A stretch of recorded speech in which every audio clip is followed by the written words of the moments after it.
तो क्या आपके साथ कभी ऐसा हुआ है कि शाम के 4 बजे आपकी कोई इंपॉर्टेंट मीटिंग है या कोई सा अपॉइंटमेंट है और आप शाम के 4 बजे तक कोई काम ही नहीं कर पा रहे, सिर्फ वेट कर रहे हो? या आपने एक बुक में एक पैराग्राफ को 3 बार पढ़ लिया मगर एक शब्द दिमाग में नहीं जा रहा? या आपने बड़े शौक से गिटार लिया था, 2 दिनों से बजाया और अब वो कबर्ड के ऊपर धूल खा रहा है और आपके पास ऐसे हजारों अधूरे प्रोजेक्ट्स हैं और हमेशा मूवी देखते वक्त आप सबटाइटल्स ऑन करते हो क्योंकि आपको ऐसा लगता है कि बिना पढ़े आपको कुछ सुनाई नहीं दे रहा। और आपने अक्सर ये नोटिस किया होगा कि कोई आपसे कुछ पूछता है और आप कहते हो क्या, और उनके रिपीट करने से पहले ही आप जवाब देना भी शुरू कर देते हो। आपने फोन निकाला था टाइम देखने के लिए, आपने फोन अनलॉक किया, आपने इंस्टाग्राम चेक किया, आपने व्हाट्सएप चेक किया और फिर फोन बंद करके रख दिया और फिर रियलाइज हुआ कि टाइम तो दिखा ही नहीं और आप घर पहुंच चुके हो, गाड़ी बंद कर दी है, पर गाड़ी से निकलने में ही आपको 20 मिनट लग गया। और आपको पता है ये सारे सिम्टम्स ADHD के हैं। ADHD का मतलब होता है attention deficit hyper activity disorder.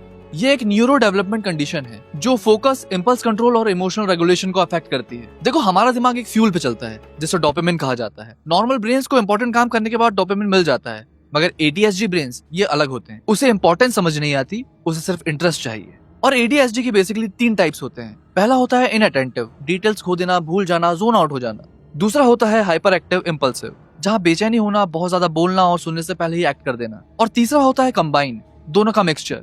आपको पता है पिछले 20 सालों में ADHD के डायग्नोसिस के रेट डबल हो चुके हैं। और इसका रीजन ये नहीं है कि लोगों को अब ADHD होने लगा है, इसका रीजन ये है कि अब लोगों में अवेयरनेस और रिकॉग्निशन बढ़ रही है, जिससे इसका ट्रीटमेंट और क्योर इजीली अवेलेबल है। और अगर आपको भी ऐसा लगता है कि आप फोकस नहीं कर पा रहे हो, तो इसका मतलब ये नहीं कि आप ब्रोकन हो, इसका मतलब ये है कि आपका दिमाग अलग ऑपरेटिंग सिस्टम पे वर्क कर रहा है और ये बिल्कुल नॉर्मल है।